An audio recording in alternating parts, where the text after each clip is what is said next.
Então vamos seguir com o nosso número 8. Este número é muito importante. Talvez nós não consigamos ver aqui tudo que ele pode significar. Mas o que acontece? As nossas aulas aqui do seminário não são aulas para você sair daqui dizendo que sabe alguma coisa. Não, você sai do seminário sem saber nada. Aqui você recebe aquela dica, né? Você recebe a dica. O saber mesmo vai ser lá na sua casa com a Bíblia. Na Bíblia, na oração, é lá que se forma o obreiro, não é aqui. Aqui nós damos a dica. Aquilo que Deus falou comigo na intimidade, aquilo que Deus me ensinou, pelo propósito dele, eu chego aqui e falo publicamente. Aí você lá na sua casa, você volta para a intimidade. Porque Deus falou comigo, se é verdade, ele vai lá e fala contigo também. E te ensina outras coisas mais. Porque essa é a minha visão. Os obreiros desta igreja saberão muito mais do que eu. Sem dúvida. Os obreiros desta igreja saberão muito mais do que o que eu sei. Por quê? Porque hoje nós estamos vivendo um tempo de trevas. Mas as trevas vão aumentar. Então, será necessário que a unção seja maior. Quanto mais chegar o final dos tempos, maior será a unção derramada sobre o povo de Deus que quiser viver a plenitude do Evangelho. Então, hoje nós estamos vivendo aqui, eu estou vivendo a minha porção. Mas aqueles que estiverem na sequência dessa obra, vão receber porção dobrada com toda certeza. Essa é a minha consciência. Então, quando você estiver lendo a Escritura, você vai começar a perceber. Você vai ver lá que apareceu escrito sexto. Você vai dizer, o sexto é 6. Você já vai receber uma revelação em cima daquilo ali. Porque no 11º dia do reinado não sei de quem, no 11º mês, no 11º ano, você vai dizer, opa, peraí, aqui tem um mistério, tem um número aqui. Aquilo está escrito ali não é à toa. Aí você vai dizer assim, você vai ver, por exemplo, que Noé entrou na arca. No total, com Noé foram 8 almas, 8 vidas. E destas 8 vidas foi gerado uma nova sociedade. Uma nova sociedade que viria a ser uma sociedade mundial, né? Isto é o que temos entendido, deixando de lado as controvérsias. Não, o dilúvio foi parcial, não, o dilúvio foi total. Pelo que eu estudei de arqueologia, o dilúvio foi total. Total em que termos? Total em toda a terra então conhecida. E hoje, nas culturas mundiais, segundo a arqueologia, existe relatos de uma grande inundação. Em tudo que é país tem este relato desta grande inundação. Até em culturas onde o Evangelho, a Bíblia, ainda não entrou. Mas lá na cultura, nas histórias daqueles povos, são divulgados que um dia sobre a terra, né, embora eles estejam adorando o sol, a lua, o diabo, o que for, eles têm o entendimento de que houve uma água que cobriu todo o planeta Terra. Então daqui, o 8, ele significa um novo marco, né? O que é um novo marco? Tem ali um novo ponto de partida para dar início a uma nova situação. Foi o que aconteceu com Noé na arca. Aquelas 8 almas vieram a repovoar todo o continente. Então diz aí, representa um novo marco, o início de uma nova influência. Exemplo, profecia de 1 Reis, capítulo 13, que vai se cumprir na vida de Josias, quase 300 anos depois. E diz que este rei, Josias, começou a reinar com 8 anos de idade. E ele mandou restaurar o templo, ajuntou o povo e renovou o pacto do Senhor. Levantou-se contra os fatos profanos. Antes dele, diz a Bíblia, não houve rei semelhante que se convertesse ao Senhor de todo o coração. Então, quer dizer, esse rei, com 8 anos, ele gera um marco revolucionário na nação de Israel. Como é que pode uma coisa dessa? Uma criança com 8 anos assumir um reinado e ter essa exaltação tremenda que a Escritura faz sobre ele. E quem tinha profetizado sobre esse rei? O profeta desconhecido, né? Altar, altar, sobre ti se derramará cinza, etc. Diz assim, e nascerá um homem da casa de...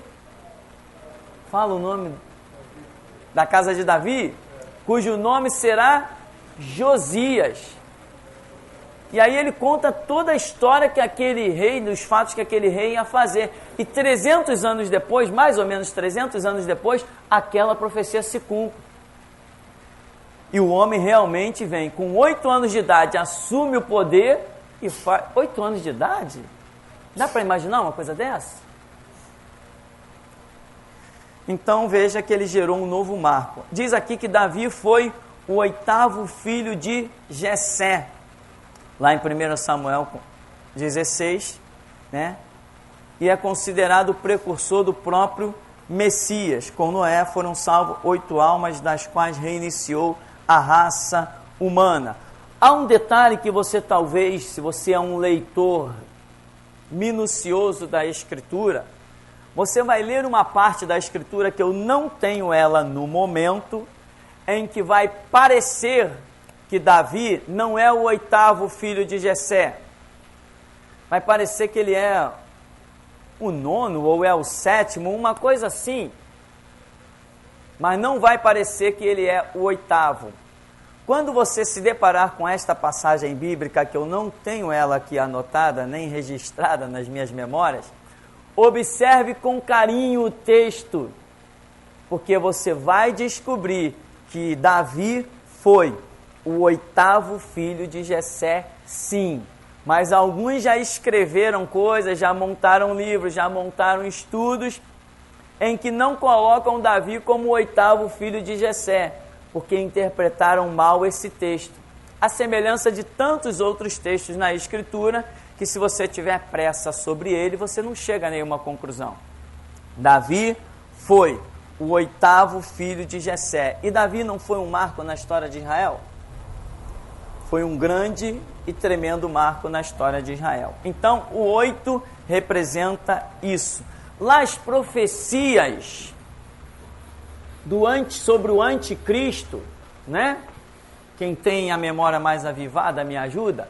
O que diz a respeito do anticristo como sendo o 8º? Qual é que fala lá?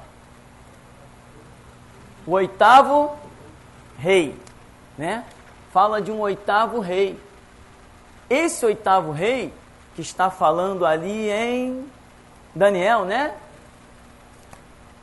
Esse 8º rei tem a ver com o anticristo.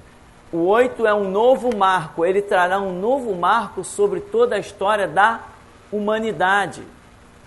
E vou adiantar um detalhe que diz aqui, além dele, olha o mistério, além da Bíblia trazer uma referência sobre o anticristo como um 8º rei de uma situação, ainda traz o próprio anticristo como sendo o 11º chifre.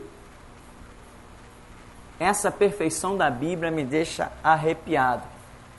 Porque o que é o 11? O 11 representa uma submissão, muito em especial uma submissão imposta, ou seja, em que Deus está revelando uma situação em que Deus vai obrigar alguém, naquele 11, se submeter a uma situação. Por exemplo, quando Jeremias está profetizando, dizendo que vem Babilônia, quando chega o 11º ano, parece, do reinado daquele cidadão que está lá imperando no tempo de Jeremias, Babilônia vem. Naquele 11 lá, Deus obrigou a nação de Israel a se submeter a Babilônia. O anticristo é o 11º chifre. Chifre é poder político, chifre é nação, chifre é domínio. O anticristo, ou seja, se ele é o 11º, significa que a humanidade será obrigada a se submeter a ele. Ao mesmo tempo que ele é um novo marco, ele obriga a humanidade a se submeter a ele. E essa obrigatoriedade que ele faz para com a humanidade é uma permissão do próprio Deus, entendeu? Permissão do próprio Deus. Deus obrigará a humanidade a se submeter ao diabo, como ele disse, porquanto não se arrependeram, não creram no amor da verdade para se salvar, Deus lhes permitirá a operação do erro, para que sejam até enganados. Deus vai permitir, né? Diz lá que o diabo fará cair fogo do céu. Então as pessoas vão se maravilhar com o reinado do anticristo. Diga-se de passagem, já estão se maravilhando com o reinado da besta aí, com as façanhas da besta que é a União Soviética, a atual Rússia. Mudou o nome, mas o caráter continua o mesmo. Então, o 8 é um novo marco. Sempre que você vê, coincidentemente eu sou o 8º filho de uma genealogia, eu até coloquei isso lá na internet, mas muitos que leem aquilo ali não compreendem, não tem problema, importa que nós saibamos a nossa missão e vamos seguir adiante. Aqui na outra página 6 diz, a besta é o 8º reino e abrangerá toda a terra, influenciando toda a história humana. Então veja aqui,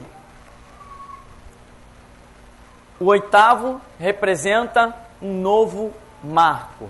Que tipo de novo marco é esse? Um novo marco que influencia toda a terra.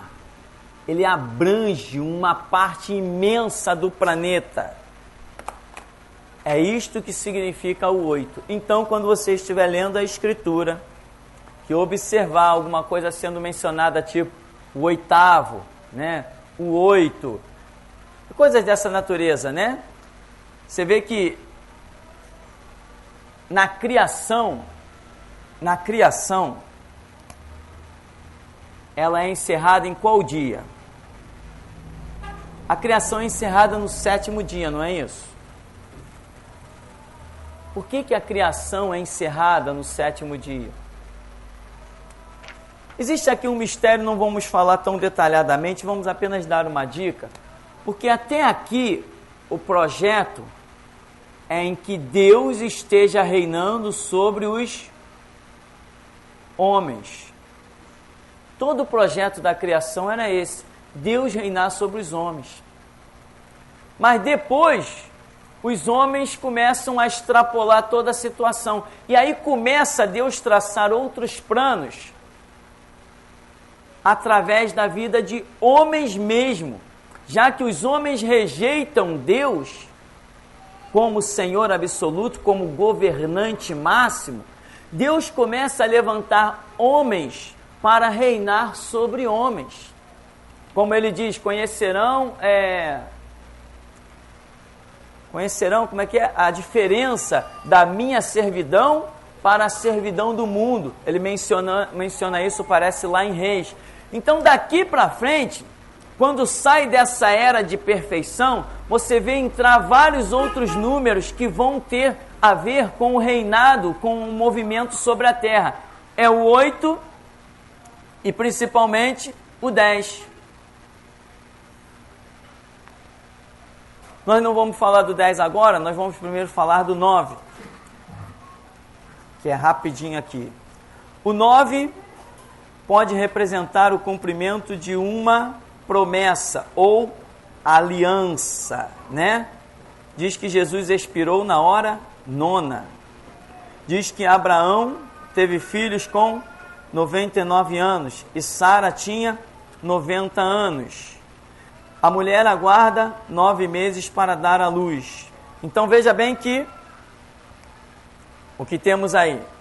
O 9 como símbolo de uma promessa. Se existe uma promessa, é porque anteriormente foi feita uma aliança. Foi feito um compromisso. O 9 representa uma promessa, uma aliança. E este grande episódio em que a mulher espera 9 meses para dar à luz é fantástico. Você verá muitas profecias aparecerem nos capítulos 9, nos versos 9. Lá em Zacarias 9:9, não é isso?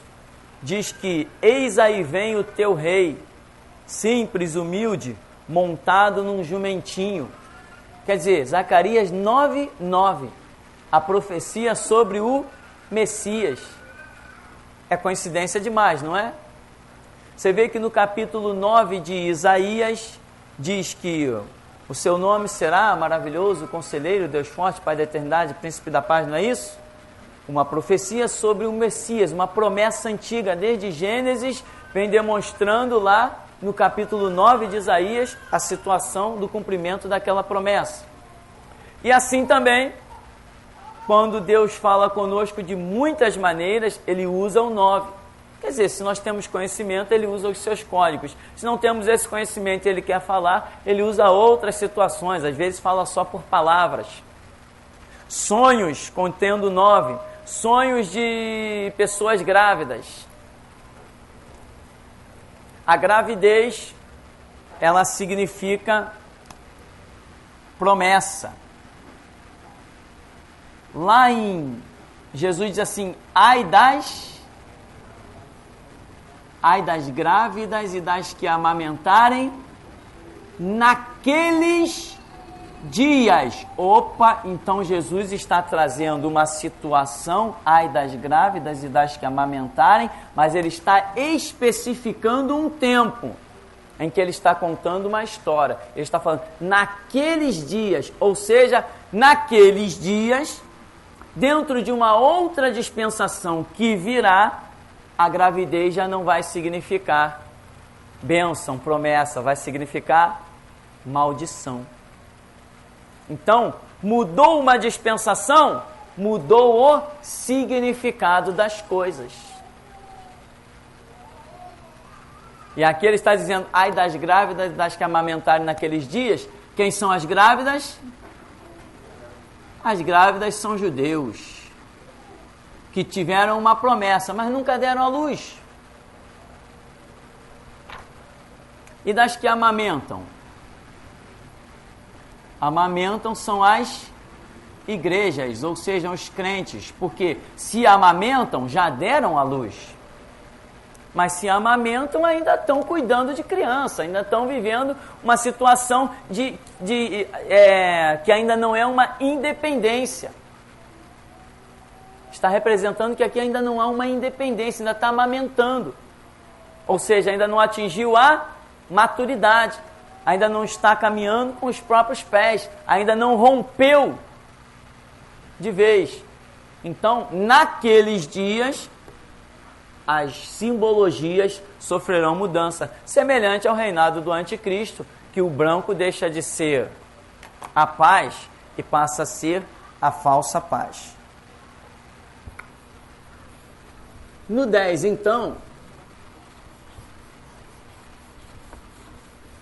vem um detalhe interessante, que o 10 revela a totalidade. O que é essa totalidade? É uma operação que abrangerá toda terra. Porém, esta operação, ela vem através do homem. O 10 é uma operação de Deus através do homem sobre toda a terra, entende? Por isso que nós temos a parábola das 10 virgens. Opa, 10 virgens, 10 igrejas, totalidade sobre toda a terra. Então veja, igreja só se Deus estiver no negócio, senão não é igreja. Então você vê que tem uma operação de Deus, se não tiver operação de Deus não é igreja. Porém, diz 10, por quê? Porque é Deus operando através do homem. 10 representa, não sei se escrevi aí detalhadamente, representa a totalidade, sendo uma operação concluída pelas mãos humanas, né? Lembrar dos dedos, tal, também abrange toda a terra. Sim, então o 10 representa que Deus está operando através de homens. Ou seja, se não existirem homens a serviço de Deus, não haverá igreja.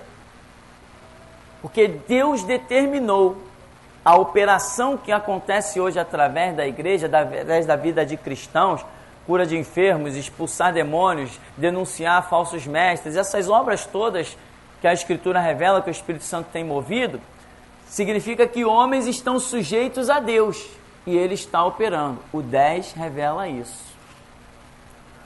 O 11 nós falamos sobre ele, né? Representa uma submissão involuntária. Em Gênesis 37, o sonho de José mostra que seus irmãos, mesmo contrariados, teriam que se curvarem perante ele.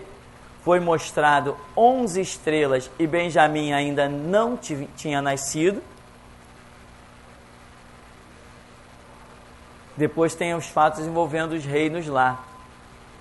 Como eu falei, 11º ano do reinado de fulano, em que Deus obrigava eles se submeterem a uma situação. Então aqui, no sonho de José, por exemplo, os seus irmãos estavam contrariados. Fizeram de tudo, vamos matar esse sonhador mora aí. Nós vamos nos submeter a ele? De jeito nenhum. Aí pegaram ele, venderam ele para a caravana dos midianitas. No final das contas, eles se submeteram ou não se submeteram ao seu irmão? Porque Deus tinha revelado que 11 estrelas, né, e 11 feixes de trigo iam e se curvavam diante de José. Interessante que quando José teve esse sonho, o último irmão não tinha nascido, que era Benjamim.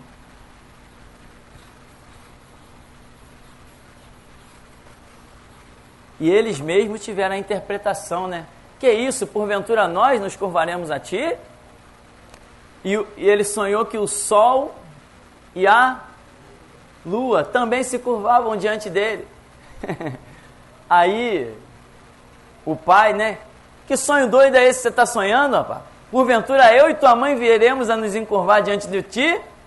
Foram ou não foram?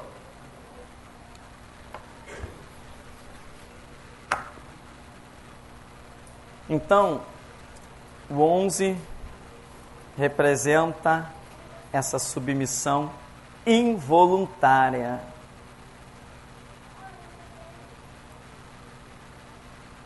O número 12 representa a plenitude. O que é a plenitude? Uma operação direta da divindade. Aí diz aí, Deus diretamente dividiu Israel em 12 tribos. Jesus diretamente escolheu 12 apóstolos. Na multiplicação dos pães sobejaram 12 cestos. Apocalipse fala de 12 portas e 12 fundamentos, né, da cidade celestial. Então aí você vê que o 12 está demonstrando uma operação direta de Deus. E aí vale ressaltar que na parábola das 10 virgens, por que não se chama parábola das 12 virgens? Porque a igreja não é uma operação direta de Deus. A igreja depende de mim e de você. Por isso é a parábola das 10 virgens e não das 12 virgens. A igreja só subsiste se houverem homens valentes para que ela possa subsistir. Ah, Deus sustenta a igreja. Não, Deus sustenta a igreja através de mim e de você. Deus não sustenta a igreja diretamente. O número que recai sobre a igreja não é 12, é 10. Ou seja, Deus precisa de nós. Se vacilarmos, tudo bem, Ele muda os tempos e as estações, mas sempre para operar na igreja, Ele vai precisar de homens. Sempre, sempre, sempre. Então, fica esse detalhe aí. Vamos ver essa observação que tem aqui no final. Quando o Senhor Jesus diz que devemos perdoar 70 vezes 7, que é igual a 490, Isto não é apenas um jogo ilógico de números, mas revela que, ao se cumprirem os 490 anos da semana profética de Daniel, ele, Jesus, virá sobre o Monte das Oliveiras e dará perdão a toda a nação de Israel em apenas um dia. Aí você confere as profecias falando da conversão nacional de Israel em apenas um dia. Mas Pedro perguntou, né? Senhor, quantas vezes pecará o meu irmão contra mim e eu lhe perdoarei 7 vezes? Aí Jesus falou assim, não te digo que 7 vezes, mas que 70 vezes 7.